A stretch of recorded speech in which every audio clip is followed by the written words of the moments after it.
This listening is about organizing your time.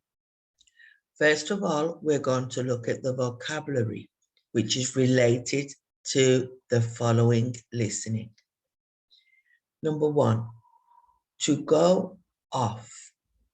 2, a timer. 3, productivity. 4, to-do list. 5, sensible. 6, an A-grade student. 7, to waste time. And 8, to deserve. Now you need to read the sentences from A to H and match them to the vocabulary words. I'm going to read the sentences, then you can stop the video and take your time in connecting and matching the vocabulary words to the definition. A device that makes a sound or shows you when a certain amount of time has passed. B, a student who gets the best marks at school. C, having good judgment or common sense. D, how much is being done or achieved. E, a list of things you need to do. F, to start making a noise as an alarm or a signal. G, to earn or merit something because of what you have done.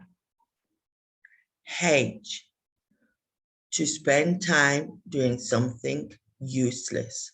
So stop the video and look at the vocabulary and the definitions. Good luck.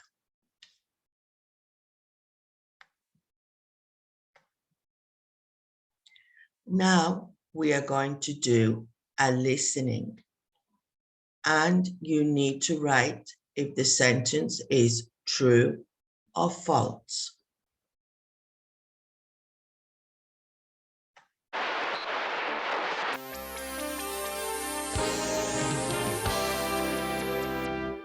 On Star Students today, we are speaking to Peter, who is going to tell us about the Pomodoro technique, a system to help manage your time. It was invented by an Italian man called Francesco Cirillo in the 1980s. Now, he called it the Pomodoro technique after a tomato-shaped timer that his mother used to use when she was cooking. Pomodoro is Italian for tomato. And this tomato has helped Peter become an A-grade student. So, Peter, welcome to the studio. Thanks. Tell us about the Pomodoro technique. What's it about? It's about getting maximum productivity from your available time. I use it for studying, but professionals use it at work. Is it difficult to follow? No, it's actually very simple. It's about breaking down your work into separate jobs, and then using a timer to separate your time into periods of intensive work and short breaks. OK, well, that sounds sensible. So how do you start? First of all, you should think about the task you need to complete. For example, writing an essay for homework. You need to think about all the stages of the task and write a clear to-do list on a piece of paper.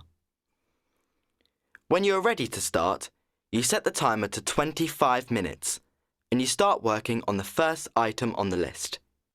OK, but what happens when the timer goes off? When the timer goes off, you must take a short break of between 3 to 5 minutes. One 25-minute session is one Pomodoro. So when you have completed this, you deserve a short break. You should try to move about a bit during the break. Then set the timer for another 25 minutes and keep working. At the end of the next Pomodoro, you have another short break. As you complete the items on the to-do list, you should tick them off to give you a feeling of satisfaction that you're getting the job done. OK, I get it. Can you use any timer? Most people have timers on their phones these days. Could you use that? You could, but the danger is that then you can check messages on your phone or you start looking at apps. I use my dad's kitchen timer and I make sure I switch off my phone when I'm studying. I get so much more done. In the breaks, I sometimes check my phone, but only if I've completed some of the items on my to-do list. Well, 3 to 5 minutes isn't long for a break. Is that enough time? Well, when you've had 4 or 5 short breaks, you can take a longer break, and then you start again. And it works? Yes, it works for me. It stops me wasting time. My work is much more effective when I use the timer.